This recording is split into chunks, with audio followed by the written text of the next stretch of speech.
শুভ সন্ধ্যা।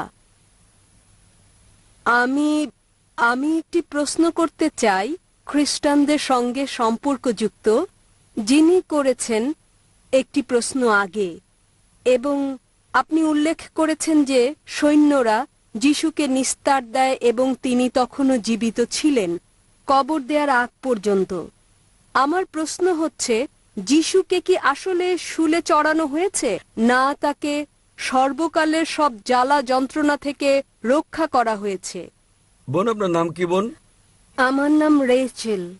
বোন প্রশ্ন করলেন যে যখন যীশুখ্রিস্ট, তারপর শান্তি প্রসিদ্ধ হোক, তিনি সৈন্যদের হাতে আটকা পড়েন, তিনি জানতে চাচ্ছেন যীশুখ্রিস্ট তারপর শান্তি প্রসিদ্ধ হোক আসলে কি ক্রুশবিদ্ধ হয়েছিলেন এবং তিনি কি যন্ত্রণা ভোগ করেন নাকি তাকে ক্রুশ থেকে রক্ষা করা হয়েছিল। উভয় ঘটনার কোরআন এবং বাইবেলে দেয়া বিবরণে তফাৎ রয়েছে। আমি তুলনামূলক ধর্মের ছাত্র হিসেবে আমি দুটোই জানি। কোরআন অনুযায়ী পবিত্র কোরআনে বলা হয়েছে, সূরা নিসা অধ্যায় নম্বর 4 আয়াত নম্বর 157-তে বলা হয়েছে, ইহুদিরা গর্ব করে বলল যে আমরা যিশুকে হত্যা করেছি, মেরির পুত্র। কিন্তু কোরআন বলছে তারা তাকে হত্যা করেনি, না তারা তাকে শুলে চড়িয়েছে, কেবল তারা একটা ধাঁধায় পড়ে গিয়েছিল। যারা ভিন্ন মত পোষণ করে তারা সন্দিহান, কেবল যে বিষয়টি অনুসরণ করতে হবে, নিশ্চয়ই তারা তাকে হত্যা করেনি।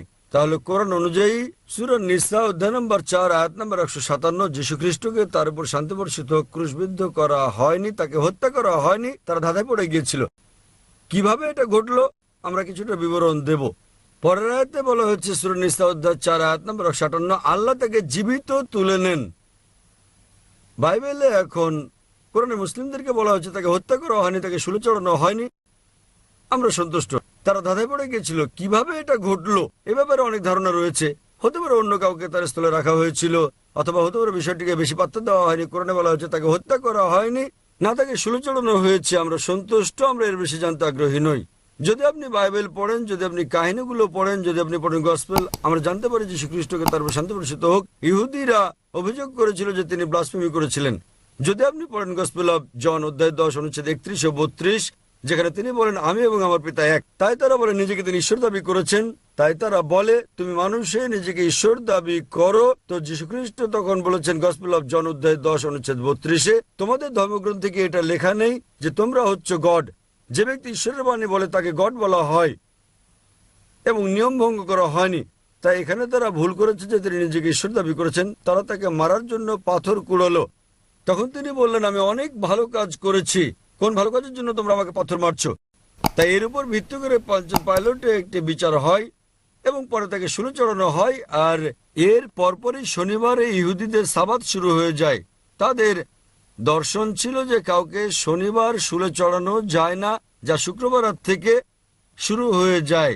সে কারণে তাকে শুক্রবারে শুলে চড়ানো হয়, আর শুক্রবার বিকেলে শুলে চড়ানো হয়।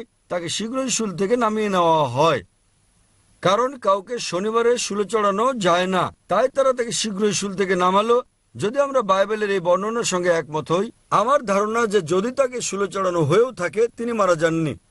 সেজন্যই সৈন্যরা তাকে জখম করে এবং সেখান থেকে আপনারা দেখেছেন রক্ত বের হতে, এবং তখন তাড়াহুড়ো করে তাকে কবর দেওয়া হয়। যখন তারা তাকে কবরে রাখে, তিনি সেই কবরে ছিলেন পুরো শনিবার দিন। রোববার ভোরে পাথরটি সরে যায়। যখন মেরি ম্যাকডোনাল্ডস আসেন কবরের সামনে, তিনি দেখলেন পাথরটি গড়িয়ে সরে গেছে। তাহলে পাথরটিকে সরালো, সেটা প্রশ্ন। তাই বাইবেলের এই বর্ণনার উপর ভিত্তি করে যদি আমি একমত হই, ধারণাগতভাবে বাইবেল যা বলছে তা ঠিক। এর কোথাও বলা হয়নি এই বর্ণনায় যে তিনি মারা গেছেন। সুতরাং আমরা এই বর্ণনা থেকে জানতে পারি, যদি তাকে জনার নিদর্শন পূর্ণ করতে হয় যে জনা 3 দিন এবং 3 রাত ছিলেন মাছের পেটে, তাই মানব সন্তানকে 3 দিন 3 রাত মাটির নিচে থাকতে হবে। যীশুখ্রিস্টকে তাহলে বেঁচে থাকতে হবে। যদি তিনি মারা যান তাহলে যীশুখ্রিস্ট তারপর শান্তি প্রসূতকে মিথ্যা বলেছেন। গসপেল অফ ম্যাথিউ অধ্যায় নম্বর 12 অনুচ্ছেদ নম্বর 38 তিনি বলেছেন, এবং তিনি একটা ভবিষ্যদ্বাণী করেন, যেহেতু জনা ছিলেন তাই মানব সন্তানকে থাকতে হবে। যদি জনা জীবিত থাকেন তাকেও জীবিত থাকতে হবে। একজন ছাত্র হিসেবে বাইবেল পড়ার পর আমার ধারণা হয়েছে, গবেষণা করার পর আমি বিশ্বাস করি না যে যীশুখ্রিস্ট মিথ্যে বলছেন। তাই তার ভবিষ্যদ্বাণী পূরণের জন্য আমাকে বিশ্বাস করতে হবে তিনি জীবিত ছিলেন, তাকে শুলে চড়ানো হয়েছিল, কিন্তু তিনি মরেননি। যদি আপনি পড়েন ডিকশনারি ক্রুসিফিকশন, CRUCIFIXION, মানে কাউকে শুলে চড়ানো এবং তিনি শুলে মারা যান। ডিকশনারিতে এমন কোনো শব্দ নেই যাতে বলা হয়েছে আপনি কাউকে শুলে চড়ানোর পরও মারা না গেলে তাকে কি বলা হবে। তাই আমাদের নতুন শব্দ তৈরি করা হয়েছে ক্রুসিফিকশন, CRUCIFICTION। এটা একটা কল্পকাহিনী, একটা গল্প। তাকে শুলে চড়ানো হয় কিন্তু তিনি মারা যাননি। তাই আমি বিশ্বাস করি যে যদি আমি বাইবেলের সঙ্গে একমত হয় এটা ঠিক এবং যীশুখ্রিস্ট তারপর শান্তি প্রসাদকে মিথ্যে বলেননি, এটা ছিল ক্রুসিফিকশন, FICTION। এটা ফিকশন নয়, FIXION। আশা করি বোন উত্তরটা পেয়েছেন। আপনাকে ধন্যবাদ।